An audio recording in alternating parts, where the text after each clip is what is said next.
Hello. Hello, Sir Lancelot. Wonderful to see you. How are you?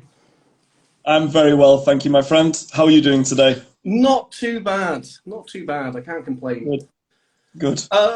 So, By the way, Lance, can I just take this opportunity to say that's a very typical British greeting, sorry, British reply to the question, how are you? Not too bad. Very British. yeah, we never say like, yeah, we're amazing. It's fantastic. It's like, Awesome. Fantastic. Not too bad. Not too bad. yeah, Yes. so same old. So Exactly. everybody, welcome to the second episode of Two Pints of English. Today we have Mark. If you can give yourself a brief introduction for people that don't know you. Sure. Thank you, Lance. My name's Mark. I'm from Manchester in the UK. I've been living in Russia for 12 years, so I'm a veteran of the English teaching market in Russia. I live in Novosibirsk, and yes, very happy to be here with you today. So looking forward to answering your questions and getting to know you all a little So bit you've more. been here for like almost twice as long as I have. Yeah, Did you I'm time served. Have you always lived in Novosibirsk, or did you live in different cities to begin? It's a great question, to be honest with you, Lance. I did some research before coming to Russia, and a lot of people on various forums told me that Siberian people were the equivalent of Geordies. For those of you who might not know what a Geordie is, it's a person from Newcastle in the northeast of England, and I'm sure, Lance, you'll agree that Geordies have quite a reputation in Britain for being rather friendly, with a good sense of humour, and Yeah, so for on. sure. I mean, we're both from completely different ends of the country. And although I did spend a few years living in London, it's a completely different world. Yeah. People are a lot more friendly I found the southwest and up north. Because I spent a Yes. couple of years living in Preston as well, and I was All working right. in Manchester, traveling around. So yeah, I quite like the north. It's more down to earth, I can say. Yeah, there is a lot to be said for that, actually. Definitely. Yes, you're right. How did you find Preston, by the way? Did you like it? Um, it wasn't too bad. It was like, because I went from a very, very small village, and Preston was a very small city, it wasn't too much of a culture shock. Yeah. So it sort of eased me into city life a little bit more before It's heading kind of off. a factory town, isn't it, Preston? It's like Yeah, Canberra. originally. Then it's sort of become quite gentrified and hipster, like many places. Oh, But yeah, it that's wasn't too when bad. you turned up. On the Great. same boat. So I'm going to crack open my first beer. I'm drinking Sapporo. I don't know if you've tried this. It's a Ah, Japanese. Japanese. Yes, quite dry. Quite a Yeah, dry beer. it's not too bad. What are you on today? Well, to be honest, everybody, I'm letting the team down because I am drinking Stella Artois, reassuringly expensive. However, it's non-alcoholic because after the live stream, I'm going to be driving to my dacha, country house. So I'm at the wheel. I don't want any policemen to stop me and take away my license. Although I think my breath might still smell of beer. So I might have some awkward questions. A few issues. Fingers How crossed. do you find non-alcoholic beer here? How do I find it? Yeah, are you quite a fan of it, or? To be honest with you, Lance, I'm rather kind of middle-aged guy now. I'm almost 40 years old, so I have to be quite careful with the liquids that I put into my body. And the more beer I drink, the quicker my waistline expands. So I try to drink wine more than beer, actually. Mhm. But because the theme of our live stream today is 2 pints of English, I thought it would be rude to drink wine. Well, So 2 pints of wine is quite heavy, to be fair. exactly, yes. Maybe in Um, France. but yeah, I mean, I had a 2 year sabbatical, which means I didn't drink alcohol for 2 years. I was trying to like Wow. be a little bit better behaved. And I found the non-alcoholic beer in Russia had a really good selection. I was quite Yep. surprised by this. Well, Well, it's the only alcohol which can be advertised on television, isn't it? The yeah, non-alcoholic stuff. So I must admit, to be honest with you, I'm drinking Stella Artois non-alcoholic, and the taste is pretty much the same as normal beer. But maybe it's psychosomatic. Maybe I will actually start to feel drunk after a few glasses of this stuff. I'm not sure. Because My brain might believe that it's real alcohol. And so, guys, I apologize in advance if I start slurring my speech or something like this. Because I remember when I first sort of went dry, I was still going to bars and pubs with friends, and they always had a wide selection of non-alcoholic beer. When I went back to the UK to visit some friends, there was the smallest selection possible. And even worse was when I went to Italy. I remember I was in Palermo, and I asked the waiter, "Can I have a non-alcoholic beer?" And he just looked at me so confused. Like, what? I was like, beer without alcohol. He's like, Coca-Cola? I was like, no, non-alcoholic beer. And he went, what's the point? I was like, You know, Lance, it's actually, to be honest with you, sorry for jumping in. I'd like to comment on this, to be honest with you, because before I came to Russia, a lot of people said to me, Mark, when you move to Russia, you're going to be drunk every single day because so many stereotypes. Every time Russian people eat, there's always a bottle of vodka on the table. It's really bad manners to stand up and leave the table before the bottle's finished, and so on and so on. Yet so many people that I know in Russia are teetotal, трезвенники, yeah, teetotal. And it's funny that you say that you actually went dry for 2 years while living in Russia. mm-hmm. And the same here. I also cut down dramatically on my alcohol consumption while living in Russia. So to be honest with you, I would say that people in Britain, there's more of a drinking culture in Britain, I think, than in Russia, to be honest. Controversial though that may sound. Yeah, I mean, for the UK, it's our social hub, I find. It's where you sort of meet people. It's where you meet your friends. You don't really... Okay, when you sort of get 40, 50 years old, you might go to restaurants more, but even then, most people always meet in the pub. Even from, I remember I was going to the pubs at about 14, 15 years old. It was just a part of our culture. And we never got, it wasn't like we was getting alcoholic. We didn't go there to get as drunk as possible, maybe when you're like 17, 18.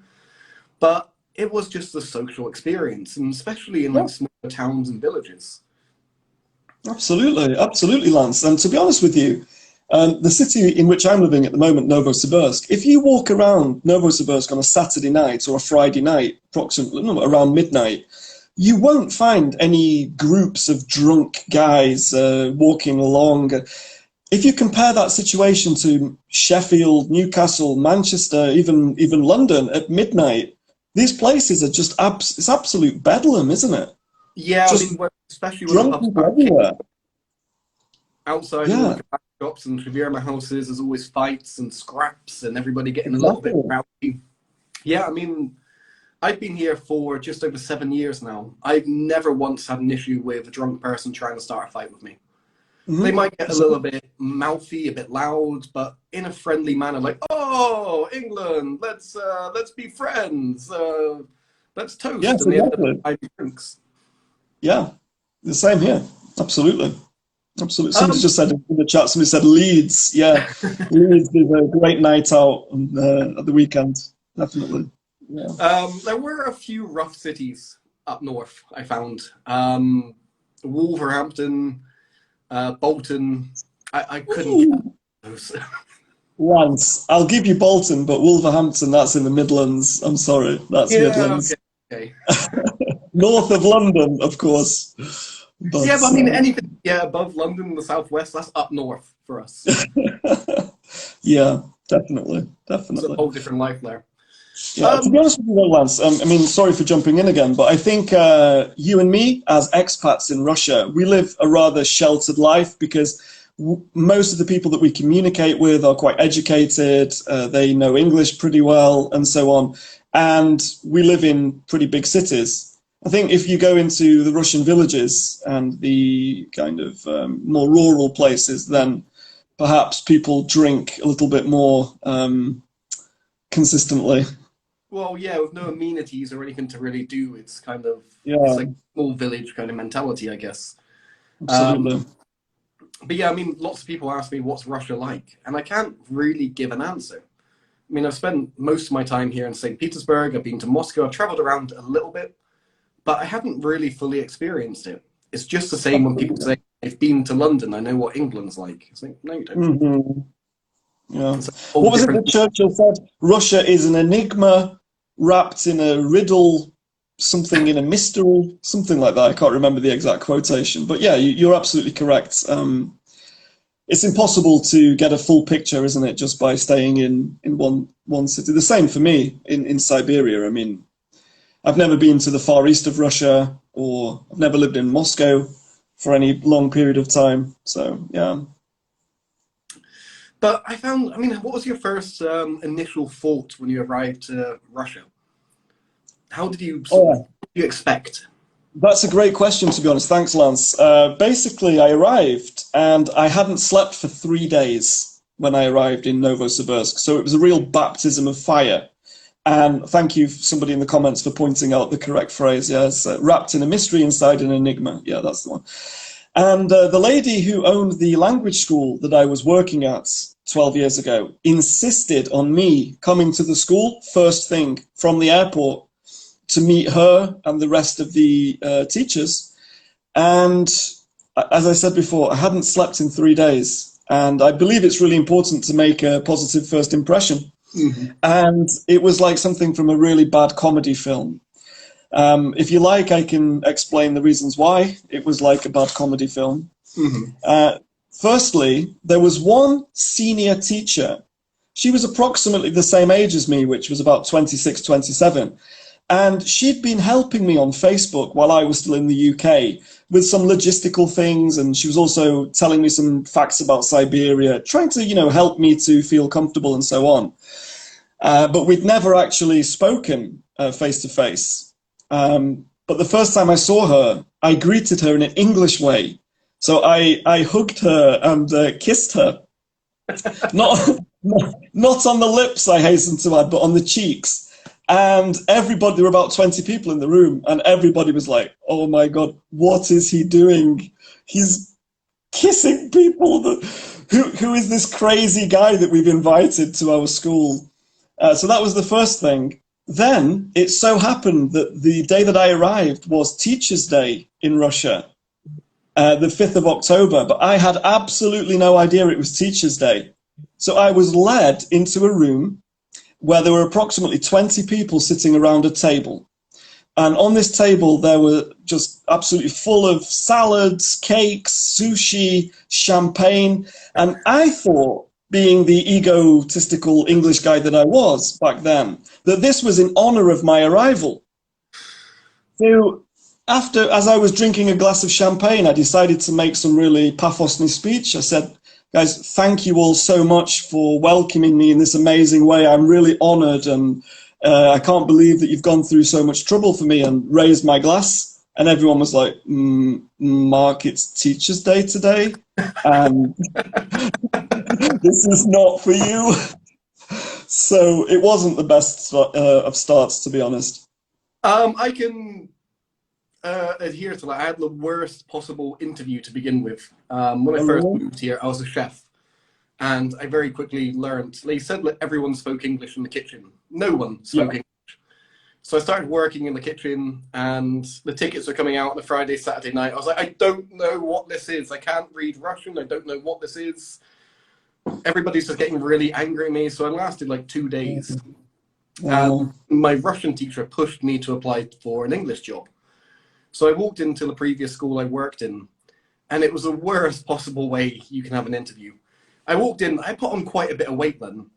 So I walked in and went, oh, is the manager here? I'd like to speak to him. They're like, why? I was like, I'd love to apply for a job. As they said that, a button fired off my coat from being too tight, like Tom and Jerry kind of style. So I was trying to be like smart and like really proper, but I was like on the floor yeah. trying to pick up this button that fired across the room. And I was very naive when I first came there. The director sat me down and he said, why do you want to be a teacher? I was like, well, I'm a native speaker. Of course I can be Nothing a. else to do. Hmm. And he was like, okay, what's the third conditional? And I went, I don't know. And he's like, Hmm. it's a subjunctive clause. And I was like, I don't have a clue. And he went Yeah. bright red and started standing up, screaming at me. I was like, oh my God, what is happening here? But he did say in the end, like, look, get your CELTA. I'll help you out with it. Then we'll take you on as a teacher. So that's how I got into it. But yeah. That's very interesting, actually, Lance. To be honest with you, I had the opposite experience because, first of all, about the button. It sounds like you were just testing their reactions, just randomly firing buttons and seeing how alert they were. No, but I had exactly the opposite experience because the lady, Marina Yurivnova, this is the only otchество which I can't say, Yurivna, Marina Yurivna. I've never been able to say it. She basically just said to me, it doesn't matter how much you know about grammar, just go into the room and speak. Mm-hmm. That's all. And she really just kind of threw me to the wolves, actually. There was no kind of training or at all. It's just the fact that you're a native speaker, enter the room and communicate with the students. And it's actually pretty good, I think, that the owner of the language school that you were referring to actually had some standards, and Yeah, because interestingly, I went to another English school just next door, and that's again the same whole thing. I'd like to apply for a job. I'm a native speaker. They were like yeah, straight away, like, great. When would you like to start? And yes, it sort of clicked in my head, like, wait a second, I don't actually know the language. sure, Right? sure. I have to Sure. actually learn how to do this, and Well, yeah. well, you know the language from the point of view of a native speaker. So you Mm-hmm. have your native tongue and so on. But to explain the third conditional, 12 years ago for me, it was absolutely impossible. Now, of course, it's I wake up in the morning and just, you know, talking about these kind of things. But I learned on the job, really, because in Siberia, there are so few native speakers. So all of the schools are just absolutely delighted that, they have this English person there. Yeah, So I think it's actually a bit of a problem here sometimes. I mean, you adapted, you kind of accepted, it's like, okay, I need to learn, I'll learn on the job. yeah, I find there are a lot of natives, and we call them backpack travelers or backpack teachers. yes, And they're the yeah, ones, they've like 1 or 2 months, don't actually have a clue about it, and then they sort of yeah, disappear. that's Um, correct. yeah, They so give us a bad name, to be honest, these kind of people, because lessons with a native speaker, sometimes it's just listening to the native speaker tell you about their cat for 45 minutes, and um, they don't actually provide any knowledge to the students, and it does give us a bad name, to be honest. yeah, These, I don't know if you was the same. When I first started, I was spending 2, 3, 4 hours planning a lesson from a yeah, textbook, making sure I had everything in my head, everything was going to be okay.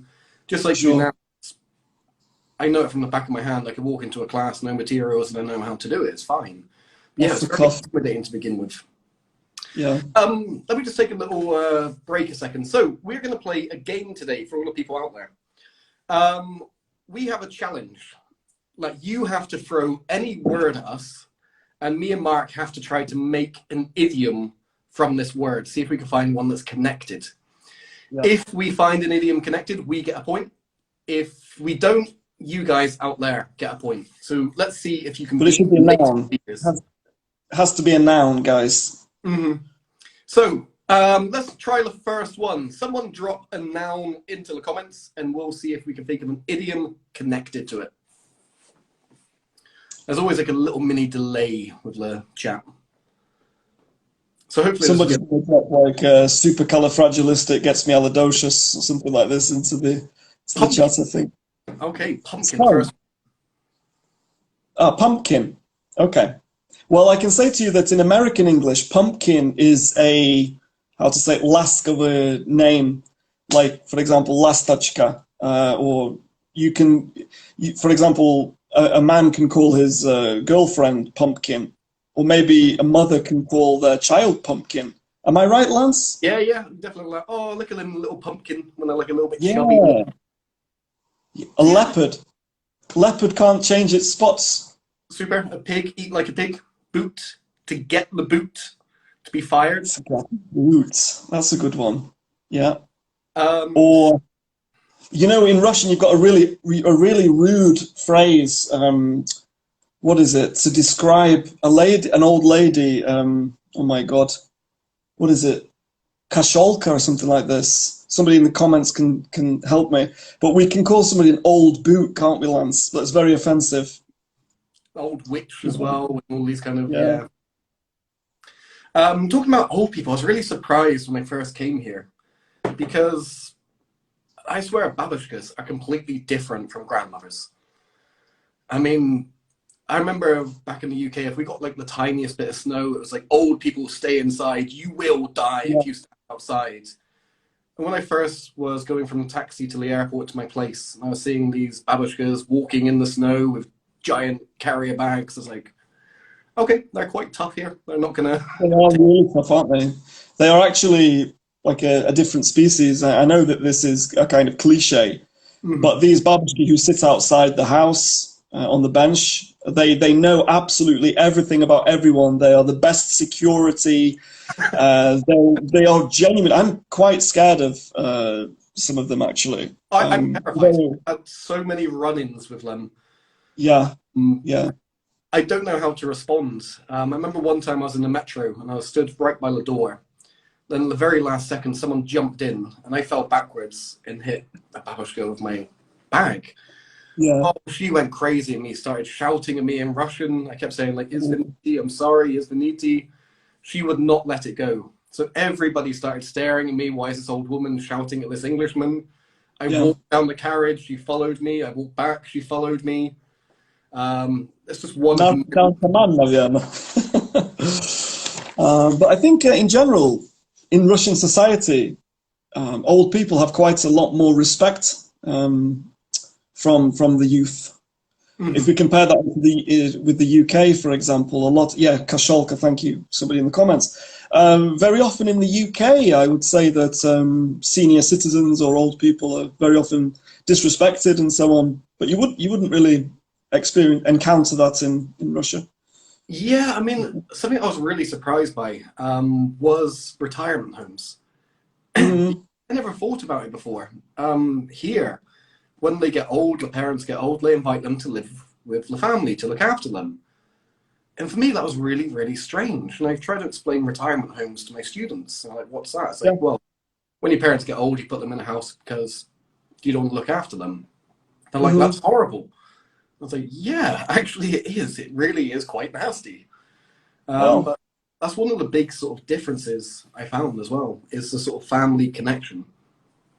For sure. I mean, I agree with you, Lance. And as you know, we have the phrase in English, granny flat. And when I say the word granny flat to my students, they very often think babushkin remont. But granny flat is actually an annex on a normal house where the grandparents live. But this is quite rare nowadays, isn't it, Lance, for grandparents to live in the main family with the other generations. It's very unusual.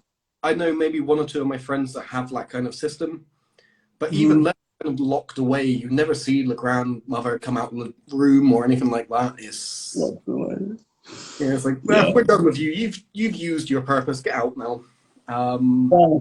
Yeah, I mean, it's definitely. Do they even have retirement homes in Russia? I think if these places exist, then they're for people who don't have any relatives at all, or they're kind of destitute or something. I don't know if anybody in the comments can let us know if there is actually retirement homes here. But yeah, I mean, my hometown now, about a quarter of it is retirement homes.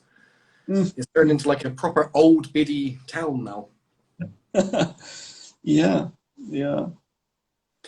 So today we're going to talk a little bit about education and the differences between Russian education and the UK.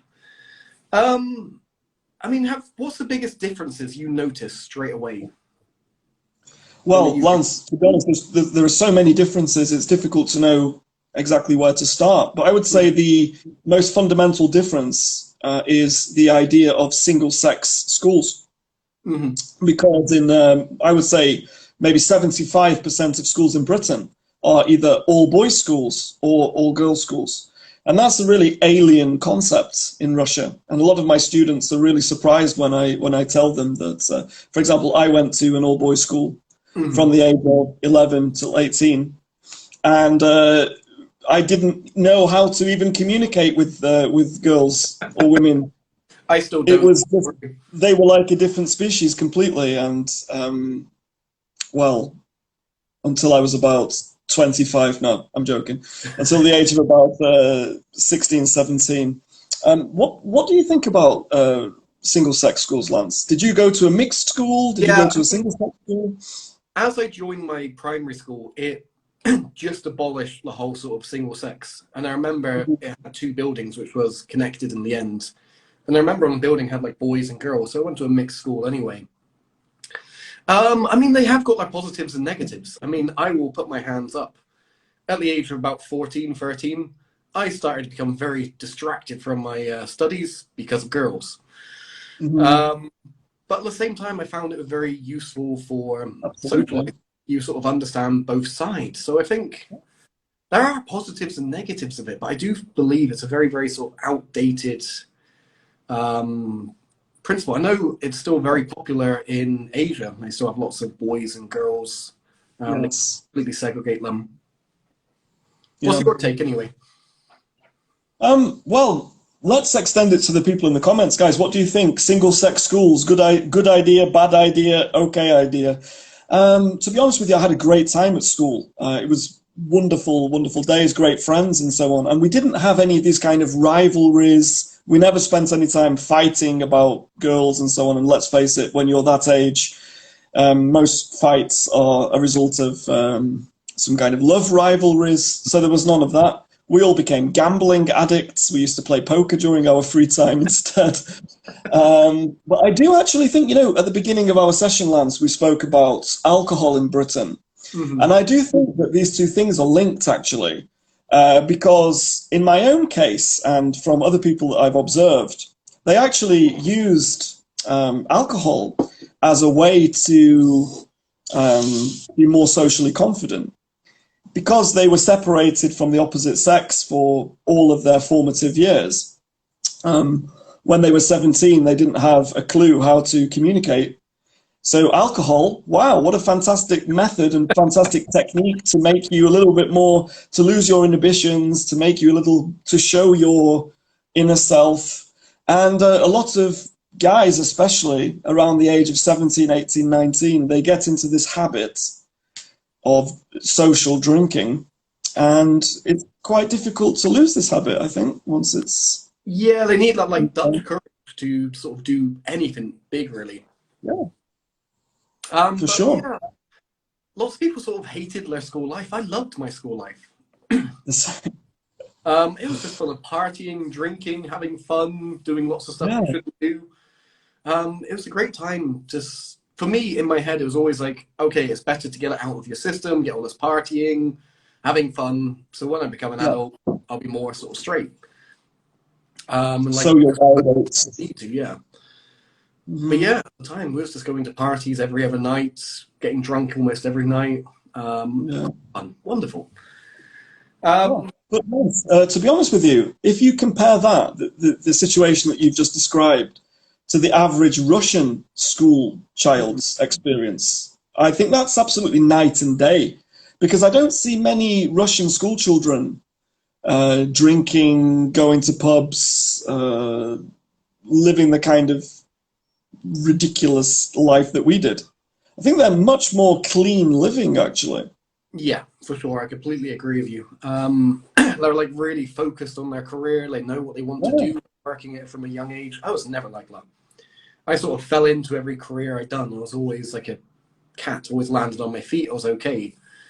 Um, but for me, I had a lot of freedom in school. I don't know if you had the same. I mean, I started at 9:15, finished at 3:15, and that was it.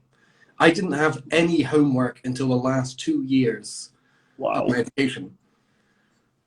But wow, I see Russian children here, they go to class before school, they have like an extra class, and they go to school and they have after school classes, English classes, sports that's classes. right. Hmm. After they sit there, do their homework, they eat their food, and they go to bed. There's Yeah, no real time for them to be children for me. And I find that so strange because this was a time where we'd go on long walks, we'd make barbecues in fields, get drunk, have a great yeah, time, explore the world a little bit. I I think think it might just be, to be honest, I do agree with you, but I think it might also just be that we are only seeing a certain percentile of the Russian society, mhm. you know, because I'm sure the people that study with you are not from poor backgrounds and so on. So they probably have very high achieving parents, and their parents also want them to be at in the upper echelons. I mean, yes and no, because I mean, I remember walking around my streets. There was always drunk teenagers everywhere, all over the streets, Yeah, and sleep. I never really see drunk kids. If I see like a drunk person lying on the streets, it's someone that is just down and out on their luck. And they're like 50 years old. absolutely agree. Absolutely agree. Although, Lance, if you visit my dacha, which I hope you will do in the future, you will see random drunk people lying on the floor and so on. Because, as I said before, it's completely life in rural areas of Russia is completely different from the big cities. But I do agree with you about teenagers. Maybe it's a generational thing. Because, guys, please forgive me, I wasn't here in the 90s in Russia, but I'm sure probably in the 90s, Russian teenagers used to smoke, drink more than they do nowadays. I just don't think it's fashionable anymore for young people to behave like that. It's Yeah, more, yeah. Seems to be more of a trend, especially here in St. Pete's. People, like so many more people are not drinking alcohol. They're living a yeah, clean life. It's very surprising to actually see. Talking about like all this drinking and all the bad stuff. I'm going to put yeah. a comment in the chat, and I want to see if anyone knows what it means from the viewers, and see if they know what it means. So to be behind the bike shed. So what's Is it it a mean? question for me, Lance, or is it a question for the audience? We'll give it for the audience for a little while, and then we'll see if Okay, anyone gets it, and then we'll explain what it actually means. okay, So perfect. behind the bike shed. Do you have this phrase up north as well, you? Oh, yeah, we do, of Mm. course. I think we invented it. The things that happen behind the bike sheds in the north of the country. Well, this is a family show, so we'll keep it clean. So. Lance, the concept of grammar schools is also something very interesting because for those of listeners who are not aware of this, in Russia, obviously, you have gymnasiums and lyceums. In Britain, we have something called grammar schools. And when we're 11 years old, we take an exam called the 11 plus. And this determines whether or not you go to a grammar school or you go to a secondary school or a comprehensive school. This is quite controversial because 11 is a rather early age to separate kids. And, you know, in the country, sorry, the county, Lancashire, that I'm from, grammar schools still exist. But I'm betting, Lance, in the southwest, there were no grammar schools Oh, we where you live. yeah, we have some of the biggest ones. I mean, Oh, I don't know if you've heard of Taunton School. It looks like a mini yeah, Hogwarts, basically. yeah, And that's that was right. the richest places. Because I was actually born in Taunton, but I lived in somewhere, a little village next door to it. But I remember Taunton was a really, really bizarre town because you had all of these super rich families sending them to this school. It's one of the best in the world for this kind of age group. Um, but at the same time, it was very, very poor on the other half. So there was a huge mixture of incredibly poor and incredibly rich. I remember I worked in like an upmarket pizzeria, and for Mhm. the poorer generation of pure like poorer side, this was like a really special night out. They wore dresses and suits to come here. But the Yeah, rich they just treated it like McDonald's. So it was such a sure. weird mixture that we had there. Hmm. So you could, by the way, Lance, just as you were speaking there, you just triggered something in my brain about fashion, actually. And I don't think this is so much the case nowadays, but certainly it was 12 years ago. In Britain, you can very often see a millionaire who's dressed like a farmer. Mhm. And looking at this person, you would have absolutely no idea that this person is wealthy. But then you might notice that they're wearing a Rolex or something like that, or they're stepping out of a very expensive Land Rover or something. Whereas, when I arrived in Russia, I noticed very quickly that even if you just want to go to Pitorichka to buy some kefir and something like that, if you just go there in a pair of shorts and a vest and some sandals, you will be frowned upon by the majority of the people in the shop because they'll just think that you're some gopnik.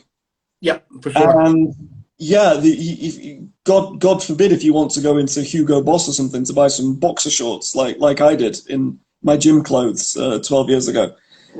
Yeah, so I noticed, but I think the attitude is changing nowadays, to be honest with you. I would say Russia's going a little bit more European in that respect. People dress down more than they did previously.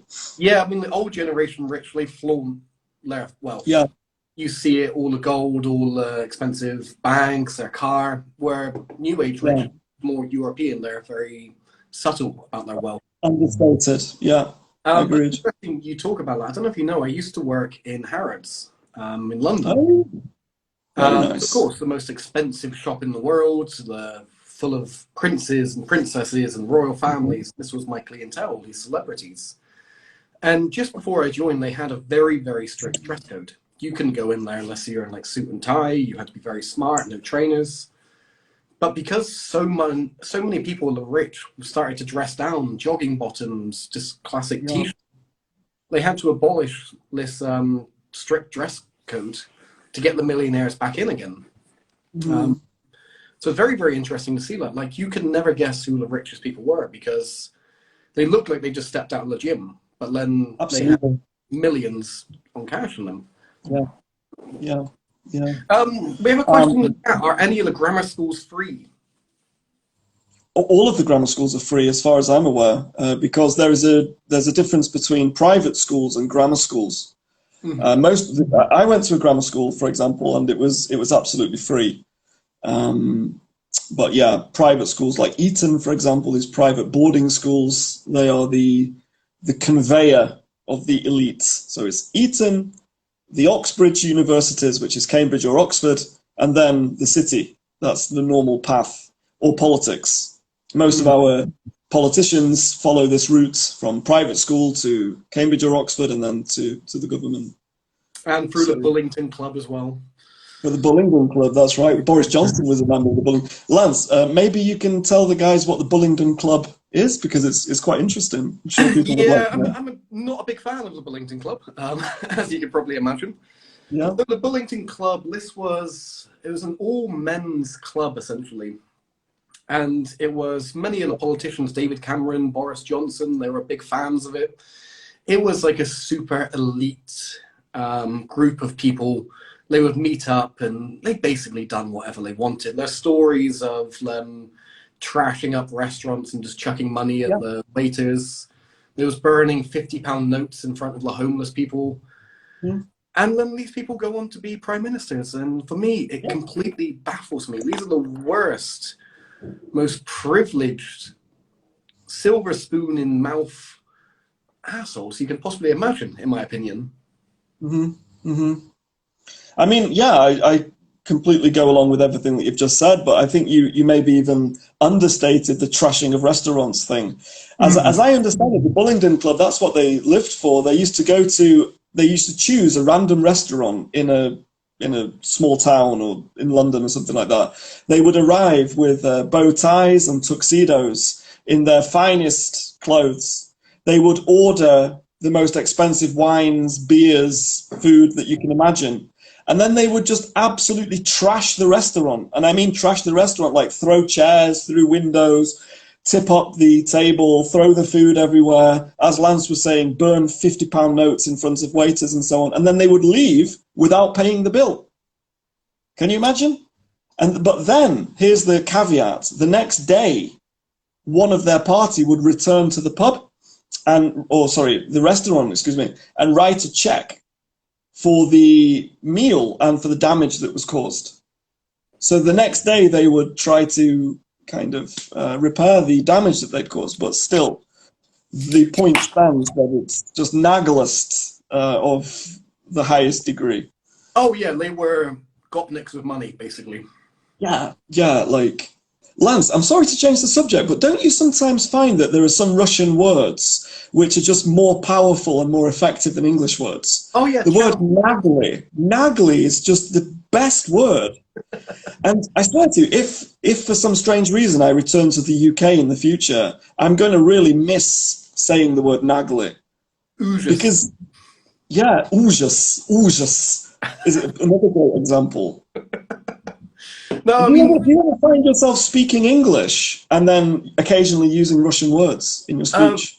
sometimes, but my Russian's nowhere near as good as yours. I've sort of just managed to get by. And I remember I was practicing Russian the last time I went to London. I was like, okay, I need to remember. I was like, "Я хочу купить билет, please." I can't remember exactly what I said, but it was correct in my head. But I Mm, done this in Waterloo Station. And they just looked at me. I was like, "Oh yeah, I'm in England. Yeah, can I have a ticket, please?" Um, so like I finally yeah. really tried, and I was in England stupidly. Lance, can I ask you another question, please? Sure. I'm sorry to drop this on you. Have you ever unironically sworn in Russian? For example, you're hammering a picture onto your wall and you hit your thumb with the hammer and you say, "Yup," Like yeah, so or, something like no, I don't think yeah, so. I'm primarily English. I'm stuck in that way. I would love to learn more of the Russian language, but unfortunately, I just don't have the time. And lots of people, all of my family, they believe that I speak Russian now. But the thing is, I wake up 9 o'clock in the morning, start teaching English. I finish yeah, teaching about 10 o'clock. Then I'm building stuff in English. Most of my friends yes, speak English anyway, so I don't I actually get a lot agree. in practice. It's a bubble, isn't it? Absolutely agree. But Yeah. the weird thing is, I kind of like it. And I know a language teacher should never say this, but I love walking around the city not understanding people because I kind of go into my own world. It's really peaceful. Ignorance is bliss. People Yeah, can be insulting you, commenting about your clothes, and you don't understand it. It's perfect. walking around. Everybody loves it. But when I go back to UK and like say if I'm sat on the metro or something or on a bus and I can hear everybody talking, I'm like, it feels so loud to me. It's like I don't care how drunk you got last night. I don't care who you slept with. It's really, Yeah. really peaceful not understanding anybody. You know what, Lance? I don't want to sound like I'm being overcritical of my Rodina, yeah, my homeland, but British people in public are much more attention seeking, much more attention seeking. Yeah. If you get on public transport in St. Petersburg or Novosibirsk or Moscow or something like that, most people just mind their own business, just keep themselves to themselves. They don't try to like attract attention to themselves. Whereas in London, I get the same vibe. People try to talk very loudly about the adventures that they had yesterday. They try to, um, yeah, I've noticed this tendency actually. This myth Yeah. about British people being reserved is Oh, it's a big myth. completely opposite. They are, especially women, I find. That's what surprised a lot of people when I tell them. When you go out for a night out, majority of the people fighting is cat fights. It's women fighting Yeah, women. They're the ones that get yeah, really rowdy a lot of the time. yeah, it's I true. wouldn't, I've never seen a woman have a fight here. I mean, they probably do, don't get me wrong. But every night I Mhm. was out in the pubs or the clubs in the UK, there was always a few cat fights of hair pulling and scratching and yeah, I just don't ever Yeah, see it. we even have a phrase, don't we? Handbags. Mm-hmm. Yeah, yeah. Handbags means when women hit each other with their handbags, but we normally use it to refer to some kind of argument which doesn't get really serious. It's just verbal sparring, so it's handbags. Yeah. So Yes. nobody guessed the meaning of behind the bike sheds. So do you want to shed some light on it?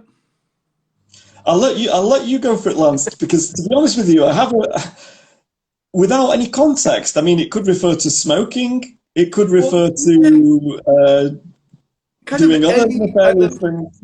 unorthodox misbehavior, really. I mean, Yeah, it could be smoking, it could be taking drugs, it could be related to sex, it could be related to anything here. Something you shouldn't be doing. Typically, people do it behind the bike sheds. There's always like a little hidden area in schools, and this is where you'll find people smoking or doing something they would get in trouble for. yes. Great phrase, actually. And Yeah, very topical with the school chat.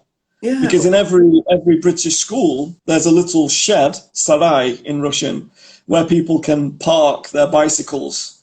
And normally this shed is located kind of out of the view of the teacher's room. So if you go behind the bike sheds, that's the place where the naughty kids smoke and do other things. So yeah, other it's like things. a secret place. Yes. We'll leave it to your imagination what they're up to. Yeah. Um, But I remember school was very, very strange. Something I remember is the sex ed classes. And there's always like a big sort of deal about the sex ed. Everybody's always like, oh, it's going to happen, it's going to happen. And you had to get permission from the parents. Everyone's always like super excited. What's it going to be? And it was just like the most boring, informative video ever, I It found. was an anticlimax, wasn't it, if you pardon the pun? Mm-hmm. Oh, for sure. And the strangest thing is, I don't know if it's the same for you, but by the time we had the sex ed talk, most people had lost their virginity in the UK. No, no, because I went to an all-boys school, so my See, experience was very, very different. I was in the kind of environment where people would say, "Have you lost your virginity?" Yes, I have. I met a girl when I was on holiday in Portugal, and we were together for 2 weeks, but then we had to say goodbye. And everyone in my year at school had some kind of holiday romance, completely fictional, completely fictional. But I remember when one of my friends lost his virginity, the next day, I don't remember it because I wasn't there, but the next day at school, he became like, imagine Conan the Barbarian arrived at your school, right? He went from being middle level popularity to like a god of popularity because he was the first guy in our year to finally pop his cherry. And he became a man that day, literally. Like, people looked at him in a different way. It was. And then gradually we all kind of followed him, but it was not so easy when you go to a single-sex school, to be honest. I imagine so. That's a really nice little idiom that's probably never taught in classrooms, to pop your cherry, to lose your virginity. So yeah. We have a question in the chat. Do you ever say, "not my cup of tea"? Or when did you last hear it? Oh, that's a very, very similar phrase to "it's raining cats and dogs," actually. It exists. It has its right to exist. But I don't think you would hear it outside of Russia, to be honest. Frankly speaking. You see it in every textbook. It's overused every single time. I mean, we have... Let's think of different idioms instead of that. It's not my bag. Could say courses for horses. Kind of similar. Yeah. Horses for courses. Yeah. Well, to be honest with you, though, I don't think it's a crime if somebody uses this phrase in an IELTS exam, for example. I don't think they would lose points for it, but it just kind of, if you're communicating with a native speaker and it's not up my street, that's a great, thank you, Maria. It sends a signal to the native speaker that your English is from textbooks and maybe not from live communication. I mean, I don't know if you want to take a little segue. Let's just take a quick 1-second break. And raining cats and dogs, couch potato, stuff like this. It's never really said. Surfing the web. That's really, you sound like 80 years old if you're surfing the web. It's like online, completely much more natural. Let's have another little... yeah, like adjusting the bifocals. Let's have another little idiom challenge. Chuck in some nouns and we'll see if we can make some idioms from them. But also typing in some idioms. I'd like to talk to you about like education of like IELTS and CAE and CPE. For me, it's really, really bizarre because they have to use so many of these phrases and it just doesn't sound natural to native speakers. Yeah.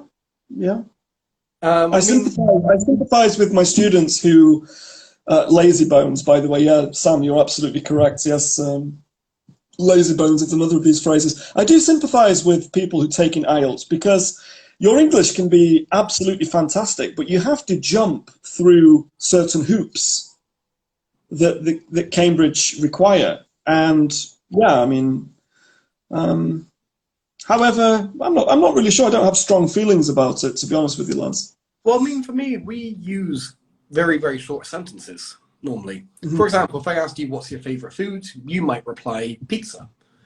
But if that was a question in IELTS, you would have to say, well, to be quite frank, it's quite hard for me to pin down one option of my favorite cuisine. All things considered, Yeah, there's a lovely When little. all is said and done, you know, yeah. But I mean, to be honest with you, Lance, I mean, how could you do it differently? Can you Yeah, imagine if it was a language exam and people were just giving monosyllabic answers? I mean, it's your chance to demonstrate what you're capable of in but English. So, I completely agree with you. But then people have to be told or understand that the language you use in IELTS is to flourish and show off what you've learned. But it's yeah. not what's spoken in day-to-day life. And the Mhm. problem is they believe, okay, this is a very good IELTS answer. Must be very intelligent in the streets. So That's no. true.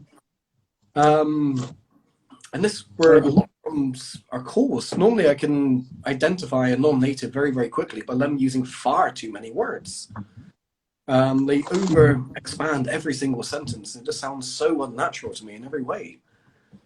Well, I can empathize. It's quite relatable because when I was trying to improve my Russian several years ago, I used to watch a lot of YouTube channels where there were people being interviewed. And this was before people like Yuri Vdut and what's it called, Apa Gavarit and all of these kind of things. So I used to watch Posner.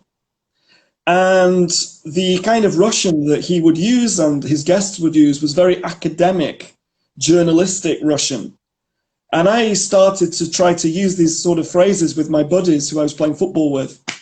And like words like впрочем and я поддерживаю другого мнения and so on and so on. And I agree with you that context is really important. People should understand that this is just a language exam. But when you're outside of this exam, Yeah, I mean, the anything goes. speaking to the location where you are, is this a repeated accent? This all Yeah. completely changes the language you're using, for sure. But yeah, I mean, Sam said four more languages better. Yeah, it's very strange because day-to-day life, we use probably 95% informal, 5% formal. Yet the majority Mhm. of books and majority of the stuff are always formal language. That's And I true. don't I'm not talking about like using slang and everything like this. I mean, slang especially it ages very, very quickly. But to have this kind of like at least a semi-formal coursebook would be so much more beneficial to a lot of students. What I try to explain to them. Anyway, I think I agree with you, Lance, to a large extent, but I also think it depends on what the person's reason for learning English is. Because, oh God, how can I articulate this? A lot of people. Okay, let's move on. Sorry, I can't formulate my thoughts. well, I think it's the bez Too alcohol. much non-alcoholic beer, guys. Well, I think you're basically on the same idea as what Sam was talking about last class, where he was talking about what is your reason for studying? Why are you Yeah, learning English? And you need to basically bend your English to whatever your focus is. And I think that's very, very important to sort of understand. Obviously, we're from two ends of the country, and lots of people ask. People are slowly learning that we don't just all speak RP English, and that there are many different accents and irregularities between all counties, essentially. Someone always asks me, do you ever struggle to understand other British people? it's a great question, and I will definitely answer it. But first, I'd like to say that I'm from Manchester, and even within Manchester, there are approximately 25 different dialects. And several years ago, I could walk into a pub in Manchester, speak with somebody for 2 minutes, and understand from that 2 minute conversation everything I needed to know about that person's geographical background, their level of education, their kind of cultural background, and so on and so on. So accents can tell you so much about a person. It's absolutely fascinating. And I really miss that living in Russia. Because if I meet a person from Vladivostok or a person from Moscow or a person from, I don't know, Perm, well, really, they sound pretty much the same. I know there are some tiny, tiny differences. And I know in St. Petersburg you say paradnaya, not подъезд, and so on. Like But that's more, Monaco, this kind of stuff. yeah, multifora and all that kind of stuff. But the actual pronunciation is very, very similar. About the original question, I would have to say no, to be honest with you. I think I can understand pretty much anybody from the UK. with one exception. Glaswegian men, Glaswegian is guys from Scotland, Glaswegian men are really, really difficult to understand. Now, if you add whiskey to that equation, forget about it. A Glaswegian man who's drunk whiskey, absolutely forget about it. But you know, Lance, I'm sure you'll agree, a lot of women find the Scottish accent extremely attractive, don't they? Irish especially. Especially Irish. And I mean, I don't know how scientific this study was, but there was some kind of Britanski uczony decided that the sexiest word is the word murder, ubistwa, murder, pronounced in a Scottish accent, because it's pronounced like murder, murder. And apparently it's like the most aesthetically pleasing, I know you can't say aesthetic about sounds, but the most aesthetically pleasing word in the English lexicon is murder. I remember. I think that's been a murder. I remember me and one of my friends came and visited me in Preston. I'm going a complete different tangent here. And there used to be a show in England, I think it's called Cracker. It was like a detective show, and every single time, or was it Force or something? It's like, there's been a murder. There's been a murder. Yeah. And it was like the catchphrase.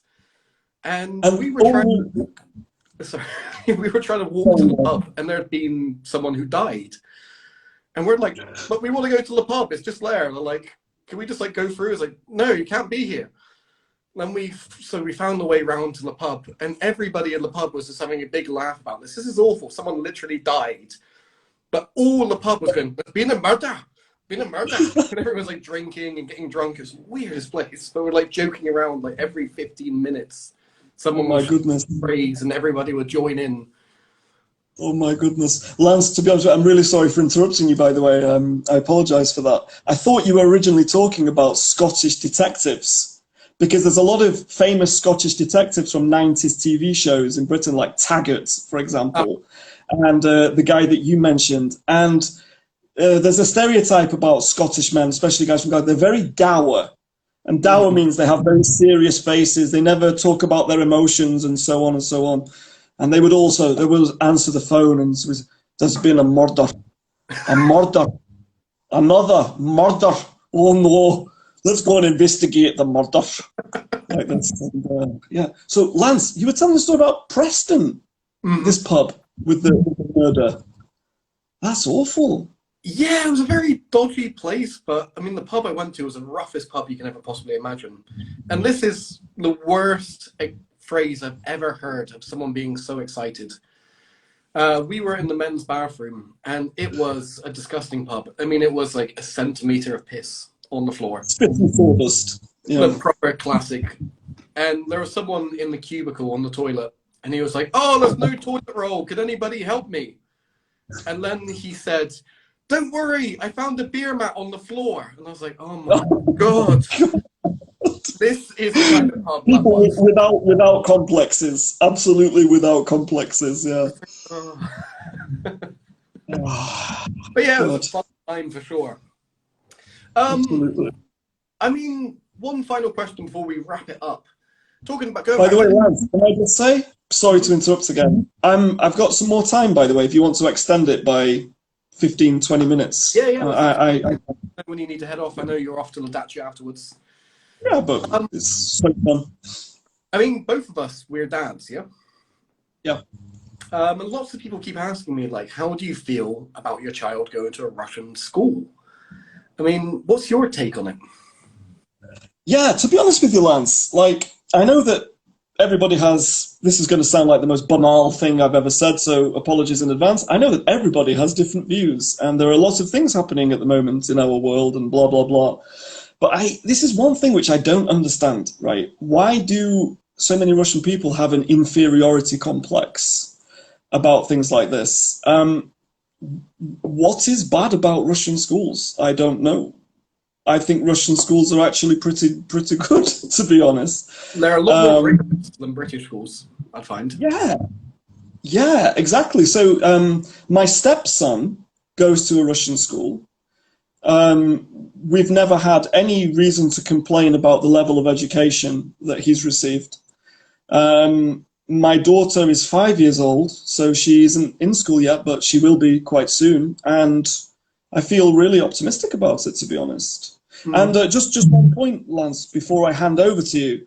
When I arrived here, I used to practice my Russian with taxi drivers. Pro tip, if you want to practice your second language, go to England and get in a taxi and talk with taxi drivers, because they're always extremely happy to communicate, in my experience. So I used to get taxis all the time, and I used to speak to local, normal Siberian guys who were driving the taxi drivers, and they really helped me with my Russian. But a lot of these guys had, finger tattoos of prison and stuff like that. ACAB. Yeah, but their level of education was surprisingly high.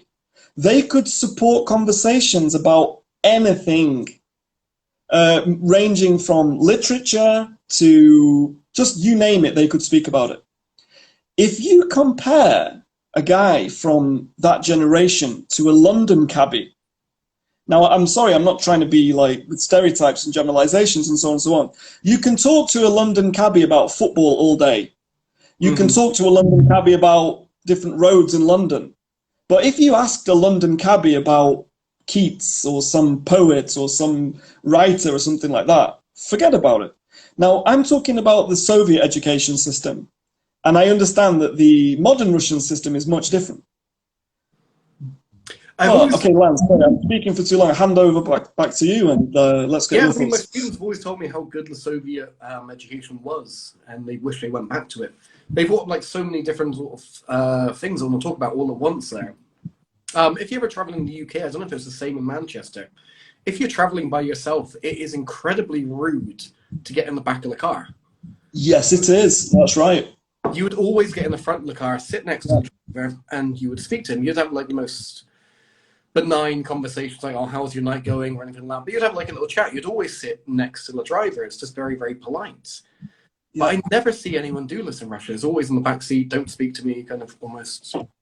Lance, this was my English naivety. When I arrived in Russia, I always used to get in the front of the car because of the English culture. That's why I had so many conversations with taxi drivers. Now, unfortunately, I've abrusiel. And I mean, unfortunately, because I've lost this habit. Normally now I just sit in the back of the cab and I just use this opportunity to send messages to my students and so on and so on. But I do actually miss that contact with taxi drivers. Yeah, in England, it's different. It was, yeah, you would never dream of it, sitting in the back by yourself in a taxi. Yeah. So rude, like, I don't care who you are, you're basically my chauffeur. But it's so bizarre, isn't it? It's such a strange attitude. Like, this guy is not your friend. This guy is not your companion. You're paying him to take you from A to B. Why do you need to sit there and make small talk? It's just a strange part of English culture, isn't it? Yeah, but for sure. If you're ever traveling in the UK, anyone out there, always sit in the front if you're by yourself. Okay, it's the most. Yeah. It's just polite. It's as simple as that. And we are a nation built upon politeness in some ways. Going back to education. Yeah, I mean, I've got no real issues with my son going to a Russian school at all. I mean, I'm going to be trying to teach him English as it is and everything else, and he's going to have a lot of extra classes. I know he will. But I want to point out, I don't know if you have the same in Novosibirsk, but in St. Petersburg, we have these English schools. And I say that very precarious. They say like all our teachers are native teachers and they go on the English system and they charge a fortune per semester for them to go. And for me, it's a con. I mean, when they say native teachers, I mean, don't get me wrong, they are natives, but they're like Nigerians. They're people from all of the basically colonies. And that sounds awful saying that, but it's true. You won't find the British, American, Canadians, Australians, they won't be working in schools. And this whole idea that we have to go off the English principle to have a good education is not true in the slightest. And these people are happy to pay the money and it's not beneficial, I don't believe. I could be completely wrong, but... Well, it's an interesting point, actually, to be honest with you, Lance. I don't have much first-hand experience of it because in Novosibirsk, such schools currently do not exist. There was one that was rumoured to be opening last year, but that stopped because of various reasons. In Novokuznetsk, that's a city, well, sorry, I don't know why I'm explaining to your audience. I'm sure everybody knows where Novokuznetsk is, but there is an international school which is going to open in Novokuznetsk. Are they a waste of money? To be honest with you, I just don't know. I don't have an answer.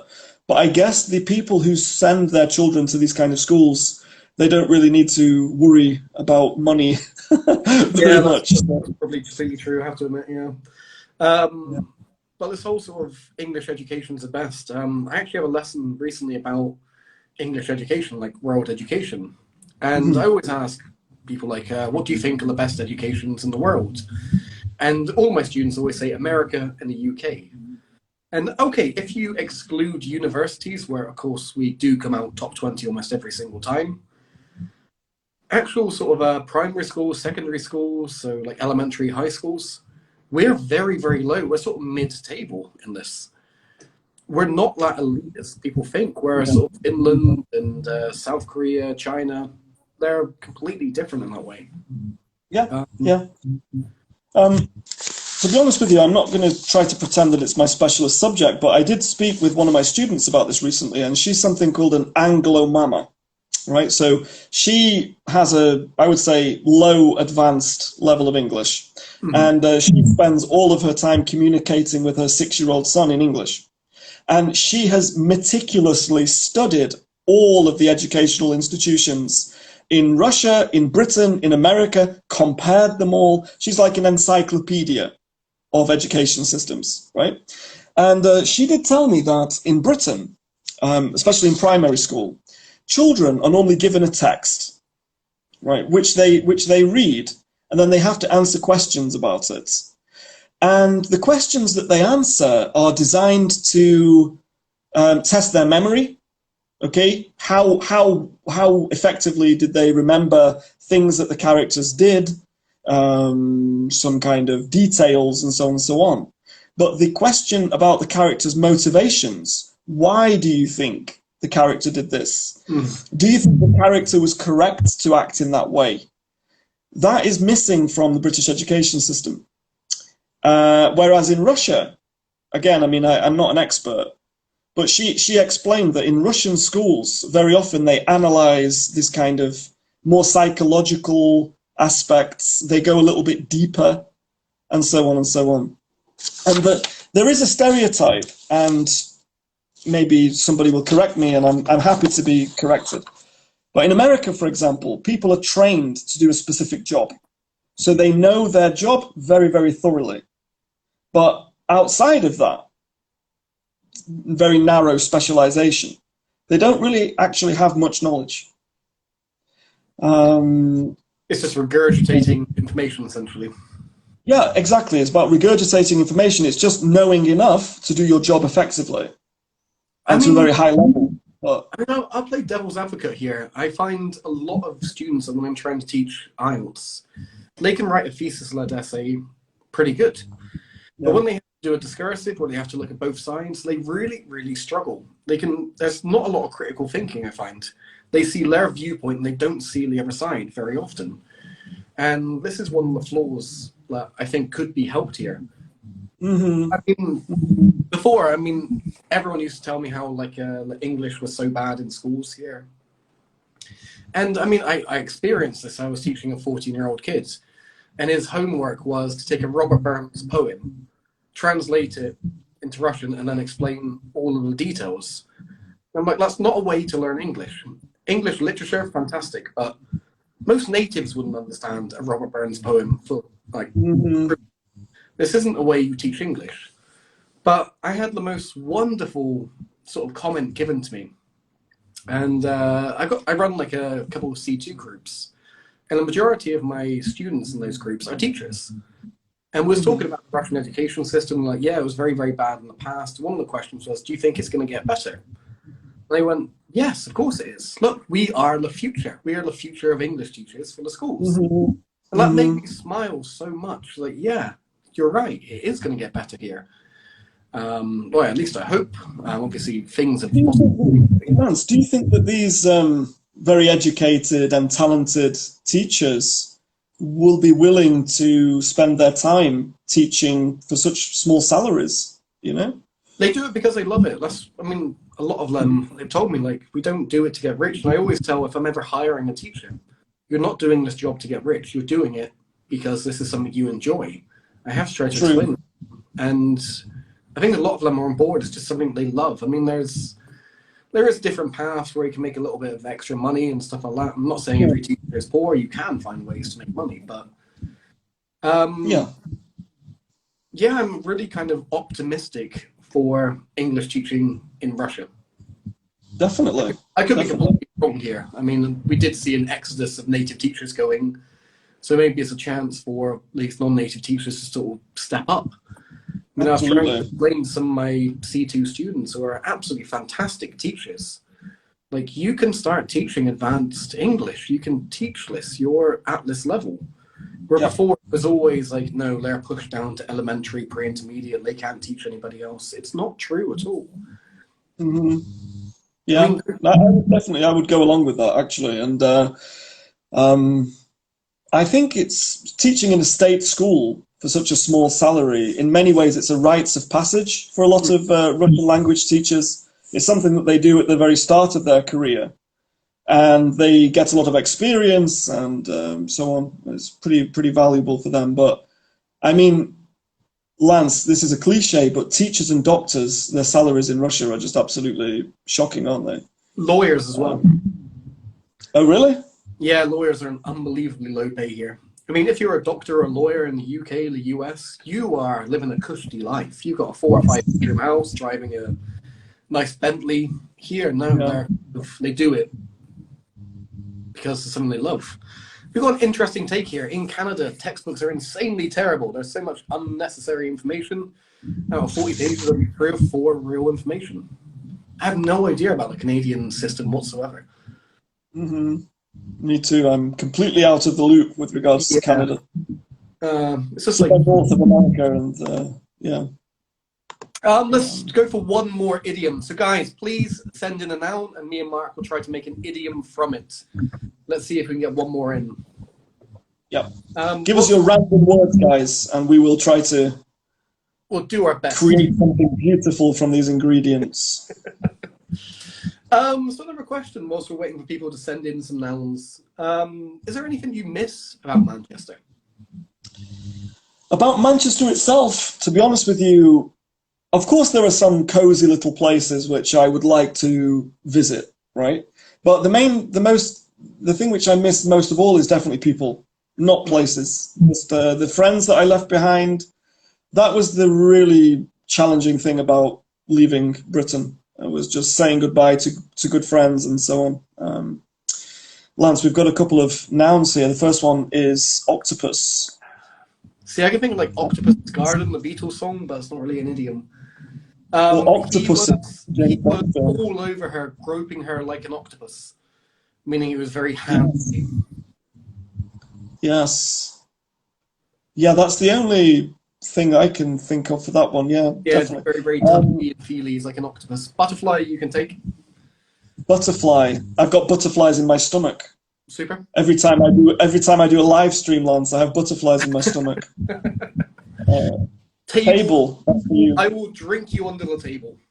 Oh, very Freudian, that one, Lance. Guys, give us some more nouns, just a couple more. Random words, just type the first word that comes into your head. Hopefully there'll be no more Freudian slips, like idiots.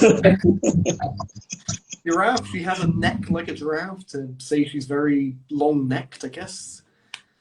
I don't know what else. Have we got the word giraffe? Giraffe. Neck like a giraffe? Yeah, neck like a giraffe. I have a joke. Why do giraffes have long necks? Why? Because they have smelly feet. Yeah, that's a good joke. It's a good joke when you're 6 years old. Somebody has typed the word fork. Fork. Get the fork out of here. Fork off. Or to fork out a lot of money to buy something. To fork out a lot of money, yeah, that's a perfect one. Or, for example, we came to a fork in the roads, where the roads separate. That can be used about, about decisions. Sorry, Lance, bit of a mishap. There's alcohol kicking in now. Yeah, it's just my phone is on my computer, and just give me 1 second. Yeah. Lance, do some more nouns while I sort out this Okay, little I've got technical needles. problem. It's like trying to find a needle in a haystack. Very hard to find. Yeah. Pan, out of the frying pan into the fire, meaning to go from a bad situation to worse. Yeah. Pink. Or you can pan the camera from one side to another. Mm-hmm. Um, I mean, there's in the pink, but that's quite rude.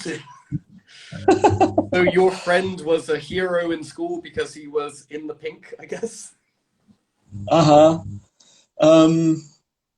Tickled pink. Good one.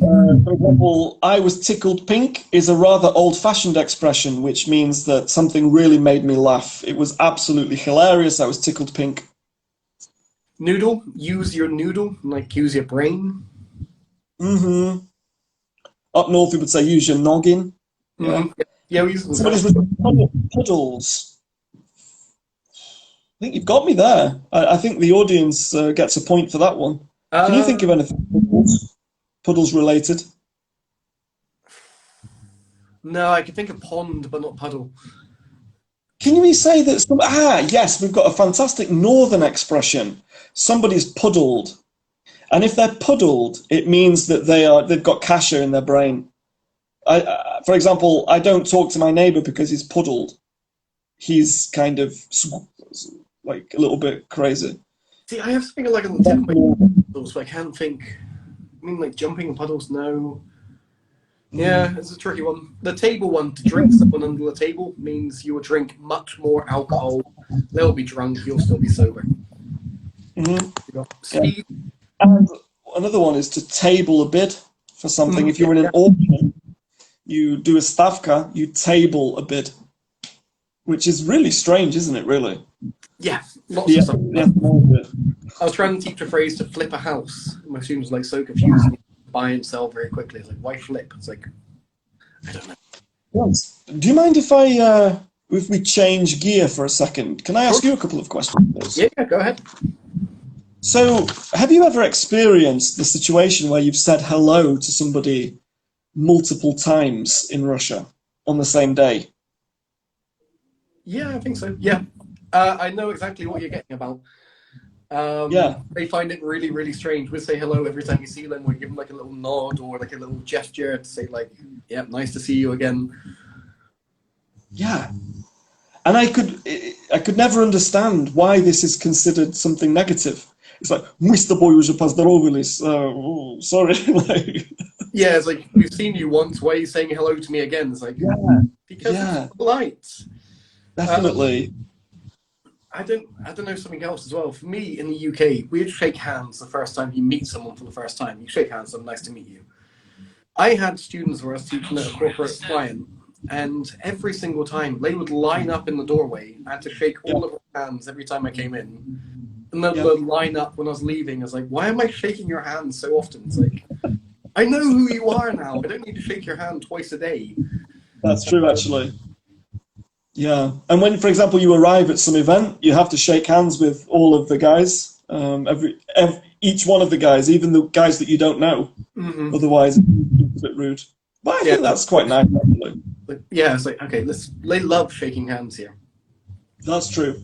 That's very true.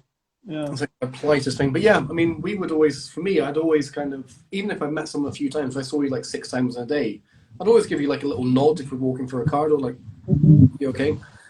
Acknowledge. Yeah, I wouldn't just blank you and walk past you.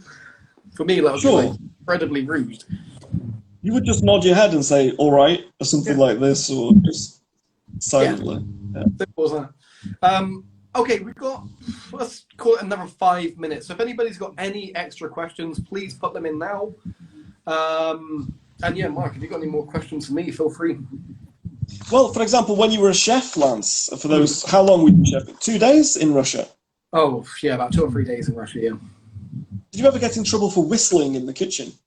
Oh, no, but we had a teacher that used to whistle all the time in the school. And used to go crazy at him, like shouting at him, getting really, really angry at him.